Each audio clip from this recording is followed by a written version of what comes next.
Oh no, what happened to the Mini? Oh no. Oh no. This is my mess. I got the Mini, and the head had been removed, and I guess it had sat for a while because it turned out that the rings had gotten stuck in the pistons.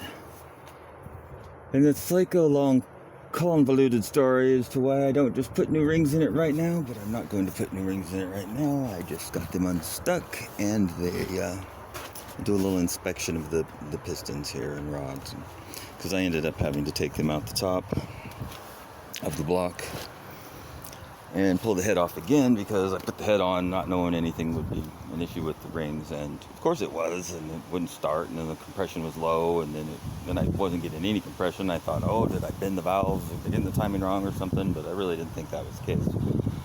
So it took finally I just took the head off. Sure enough, the head's good. Like, where's the head? There's the head right there. I put new exhaust stem seals in and lapped all the exhaust valves when I had it off the first time, so that's all done. I also did a little polishing on the intake parts, but it doesn't really look like it now. It feels like it though. It is a lot smoother than it was in a lot of the areas. I doubt that'll make much of a difference. Here's the camshaft. It's actually looking pretty good. I don't see any chunks of metal or grooves or excessive heat marks like discoloration from that. It looks pretty dang clean, really. The car has 138,000 miles. The intake seal is perfect, so I didn't worry about that on the head. Let's see here. So, there's a bunch of dirt on the piston. That's a good idea. Okay. So this thing, which one is this? This is number 2 from my scratch marks. Yeah, number 2. So you can see a little wear there. That's where the brunt of the force comes down when it fires. But it's not really too bad, to tell you the truth. I think this really clean and a nice sloppy amount of assembly lube, and probably get some super fine crocus cloth or something, and polish up the journals and make sure there's no debris or dust or anything on them or on the bearing surfaces, and those bearings will be just fine. This car was really well maintained, actually. Somehow the rings had become stuck when it sat for, like I said, I don't know how long. I got it from the owner who took it apart and was planning on, seeing if it had an issue, because he thought it might have had some head issue, and it turned out it didn't. But if it had a ring issue, I guess he didn't know that at the time, or it could have just occurred from however long it sat, because I don't really know. But all of these were stuck in. I boiled them in a pot of water, and then I had to pick at them very gently with the point of a knife until I could get them to wiggle a little and come loose, and then boil them some more, and then I slowly worked them loose. But they all came loose, and they've all got decent tension on them still. I guess I should go get a hone. I don't have all my tools here, which kind of sucks, but I'm gonna do a little hone on the cylinders. And I would love to just put new rings in it now, but I can't seem to get them anywhere soon, and time is becoming more of a factor because I have several other projects going on, and I have to get my boat taken care of, and so that it's ready to sail. That's the most important thing to me, is the boat at the moment. But I can't just leave this here, torn apart while I'm going to do that and come back in a couple weeks and finish it, because the longer the project sits, the more likely the odds are of it not getting finished, or at least not in any decent time frame. And if that happens, then you end up selling it for cheap or whatever. And I like this car. It's real clean, actually, so I wanted to drive it. It is pretty clean too, really. And I like the double sunroof thing. That's kind of cool. Yeah.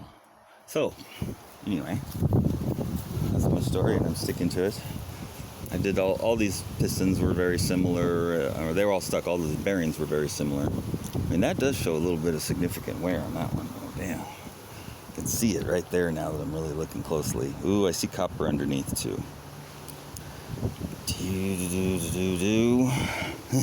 I'll just swap them around and put this one up there and that one down there. Hey, now there's a brilliant idea.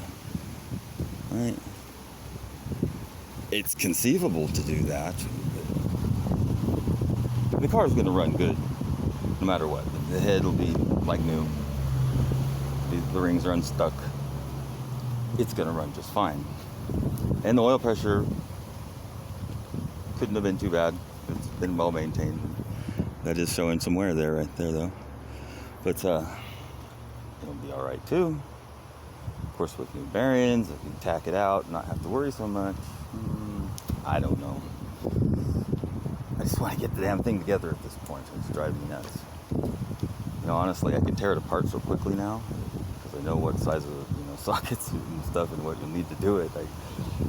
I haven't gotten it fully reassembled, but as far as the engine goes and all of its components, that's a 30-minute job. Put it all back together again and take it apart. If you do it in the right order, which I have yet to do, but because I did it in the wrong order, I now know the right order, kind of. So yeah, that's my video. I think I'm just going to reuse them how they are. No, I might swap those around. I mean, because this is the side of the bearing that takes most of the force. Because when it fires downward, and that's not terrible bad, but that one looks better. And presumably those are exact twins of each other, and they're turning on the same journal, so it won't have altered any of the ingrained pathways of it going around. It'll just change where the force comes down. So just as a, just for the record, I can't recommend anybody else do this, but that's what I'm going to do because it's on the cheap. So if you had your car and you were, needed to get it going, and you were looking at something like this, you might try that. And then boil your pistons and be very gentle, and the rings will come back out again, and lap your valves, and go ahead and put the new valve stem seals on while you're lapping the valves. But you only need to lap the exhaust valves generally, unless there's a rust issue or on an intake valve or something of that nature, or yeah. So there's my advice on that, and here's what I'm up to. Have a good day. Oh look, hey, fresh chemtrails. Kim, you get out of those trails now.